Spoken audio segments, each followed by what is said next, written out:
Banyak orang mengira kentang selalu ditanam di tanah biasa, tertanam rapi di bedengan. Nyatanya, rumah kaca ini memperlihatkan cara lain. Di sini, umbi-umbi kecil yang menggantung di udara bukan kentang gagal, melainkan benih kentang, tahap awal dalam produksi kentang modern yang sangat penting untuk menjaga kualitas dan produktivitas. Tahap ini dikenal sebagai generasi induk. Ukurannya sengaja lebih kecil karena tujuan utamanya bukan konsumsi, melainkan menjaga kemurnian genetik. Tanah sama sekali tidak digunakan di sini, sehingga risiko penyakit atau hama yang biasanya tersembunyi di dalam tanah bisa dihindari.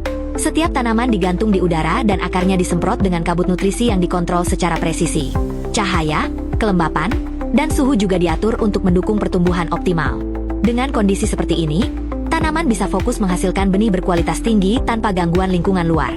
Sistem aeroponik yang digunakan di rumah kaca ini memungkinkan satu tanaman memproduksi 10 hingga 20 kali lebih banyak mini umbi dibandingkan metode tradisional.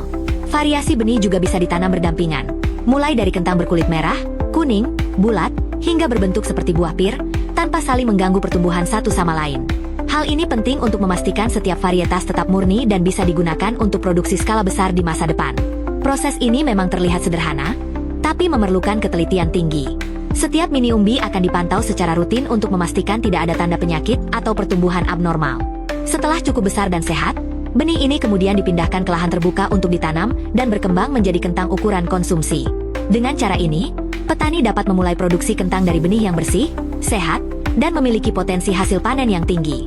Keuntungan dari sistem ini jelas. Selain meningkatkan jumlah benih dari setiap tanaman, aeroponik juga mengurangi penggunaan pestisida dan intervensi kimia lainnya. Lingkungan yang terkontrol membuat proses lebih efisien, lebih bersih, dan lebih ramah terhadap kualitas genetik tanaman. Ini juga membantu menjaga ketahanan pangan, karena benih yang sehat dan seragam akan menghasilkan panen yang lebih konsisten dan produktif. Jadi, jika selama ini kita membayangkan pertanian kentang hanyalah soal menanam di tanah, kenyataannya sudah ada pendekatan modern yang jauh lebih efisien.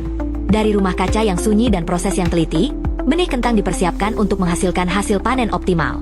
Dari ruang sunyi yang penuh kerja teliti inilah, ketahanan pangan dijaga dan panen berlimpah disiapkan, sambil memastikan setiap benih kentang yang ditanam di lapangan berasal dari tanaman yang sehat dan murni.